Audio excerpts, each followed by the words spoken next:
Good morning, students. Hope you all are well. Dear parents, we need your support. Kindly submit your word fees. Dear students, you are watching class 7 science chapter number 9 respiration in organism part 10. So let's start, dear student. Concept map.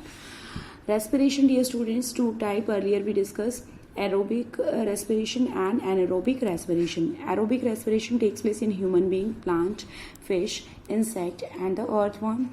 And dear student, anaerobic respiration in the yeast and bacteria and also takes place sometimes skeleton muscles or in the humans.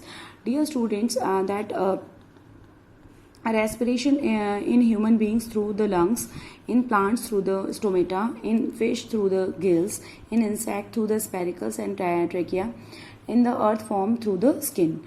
Now the dear students, what are the part involved?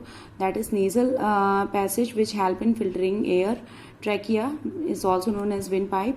Dear students, lungs help in exchange of gases like O2 and CO2. Ribs, dear students, and diaphragm muscles help in increasing and decreasing the size of the chest cavity. Dear students, what are the process involved during the respiration? Dear student, inhalation and exhalation and together form a breath. So dear student, that is a concept map of your chapter. Now come to the keywords. Dear student, first respiration. Dear students, respiration, the process involve production of energy which inhale of oxygen rich air to oxidized food and exhalation of the carbon dioxide and the other waste product. So respiration, dear student, the process by which oxygen is used to release energy from food. Now dear students, next is breathing or the external respiration. The process of taking in oxygen rich air and giving out carbon dioxide rich air. Dear students, breathing, the process of process of taking in oxygen rich air and giving out carbon dioxide rich air. Cellular respiration, dear student, release of energy by the oxidation of food within the cell. That is called cellular respiration. The process by which glucose is broken down inside the cell of the body to release energy. Now dear student, breathing rate and respiration rate. Number of times of a person breathes in a minute. Dear students, that is breathing rate. Dear students, the number of times air is inhaled and exhaled in a 1 minute is called, dear student, breathing rate. Diaphragm, dear students, the large flat muscles forming the floor of a chest cavity is diaphragm. A large dome-shaped sheet of muscles at the base of the chest cavity is diaphragm. Aerobic respiration, dear student, the respiration in the presence of oxygen is called aerobic respiration. The mode of respiration in which energy is released to form food use oxygen. Anaerobic respiration, the dear student, the mode of respiration in which energy is released from food without the use of oxygen. Dear students, anaerobic respiration in the absence of oxygen.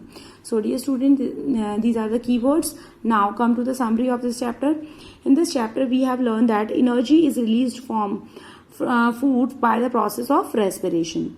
Next, dear student, various other animals use organs such as skin, spiracles, gills and lungs for breath. Anaerobic respiration required presence of oxygen while anaerobic respiration does not. Now, in the plant, an exchange of gases takes place through the stomata, lenticels and the root hair. Now, dear students, now we are easily to distinguish between external and internal respiration. We can easily describe the different organism involved in the respiration in humans and the other animals as we discuss now. That is lungs, dear student, that is nasal pass, trachea, lungs, rib cage and diaphragm. Earlier we discussed also, dear student, in the fish gills, insect, in the spiracles and tracheas and earthworms, skin. So dear students, we can now easily be explain how the different breath and exchange of gases takes place in the body. Dear students, we know very well now what is the breathing, the process of taking oxygen rich air and giving out carbon dioxide. Dear student, and the exchange of gases takes place.